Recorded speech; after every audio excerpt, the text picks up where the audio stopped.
Welcome back. It is exactly 1 week until we get our overworked Australian asses on a very cheap and nasty Jetstar flight from Brisbane to Seoul, South Korea. And I can't even articulate how excited I am. We've been waiting for this trip for a long time. In anticipation, today we're going to go on a little adventure.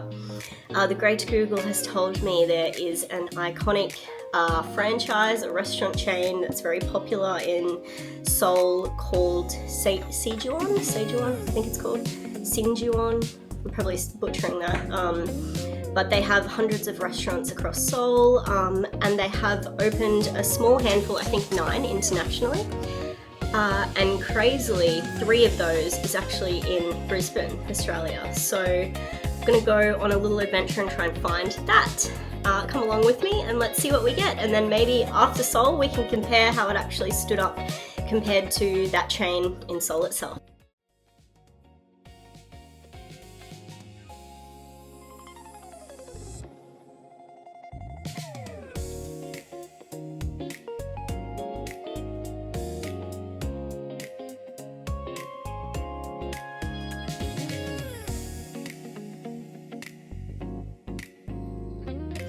th franchise open with 9 international overseas stores and 3 in Brisbane. Can I get a whoop whoop?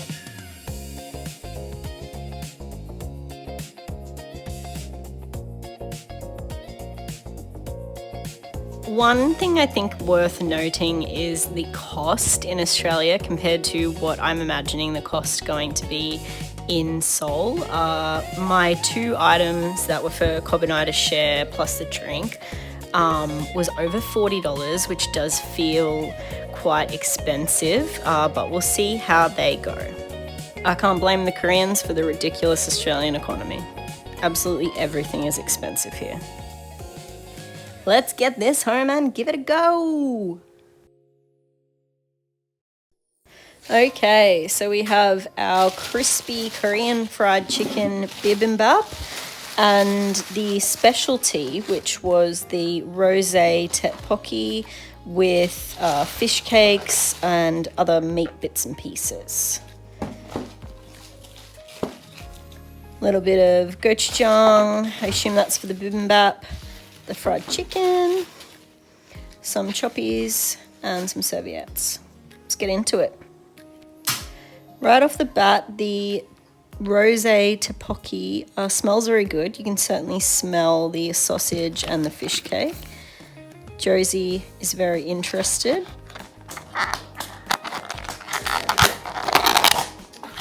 The chicken looks really good.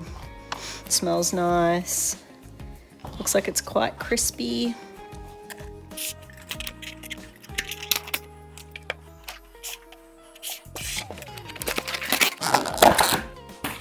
And it definitely looks like there's a large selection of vegetables in the bibimbap. We got a lot of egg there.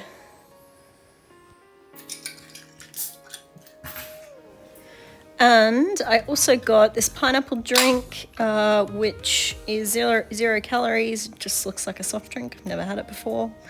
It smells good too. The one strange thing with the tteokbokki is it had this kind of clear plastic seal over the container. It kind of reminds me of what you get with a microwave meal, and I'm a little bit confused as to whether it's a sort of pre-made dish that they just microwave and give to you, or if they seal it themselves in there. But there is definitely a lot of different ingredients in here. The rice cakes look really good. Let's give it a try.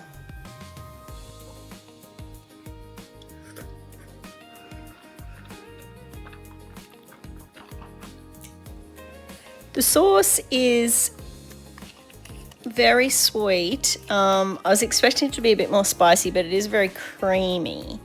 More like, carbonara, like kind of like a sweet carbonara. I kind of prefer spicy tteokbokki, but I think that Cobb's gonna really like this one. The meat and the fish cake and the cabbage is all a nice addition. I've never had an army stew, but I imagine these are all similar kind of ingredients to what would be in there. Let's give this bibimbap a bit of a mix up and give it a go too. Plenty of rice on the bottom. The rice is a little bit stale. Give it a mix up. Wild amount of egg. You're definitely getting your protein in this serve of bibimbap, so that's nice. And the highlight, let's have a look at the chicken. Yum, dude, this chicken looks so good. Dip it in a little bit of gochujang. So good, delicious, love the chicken. Let's dip it in a little bit of the rosé sauce. Yum. The chicken is definitely a highlight. It's a real good time.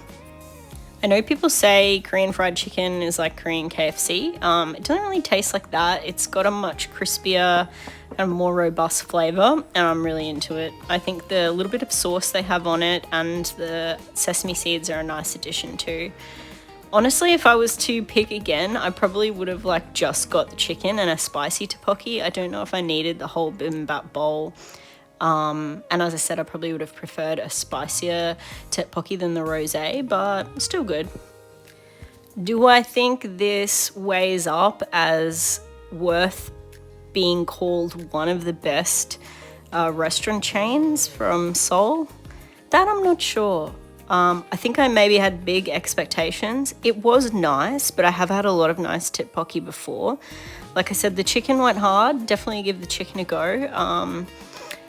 And yeah, maybe pick some different flavors next time. But hey, we'll see how it holds up in Seoul.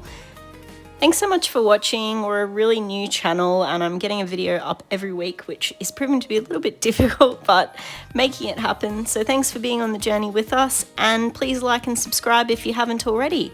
We'll see you soon. Bye.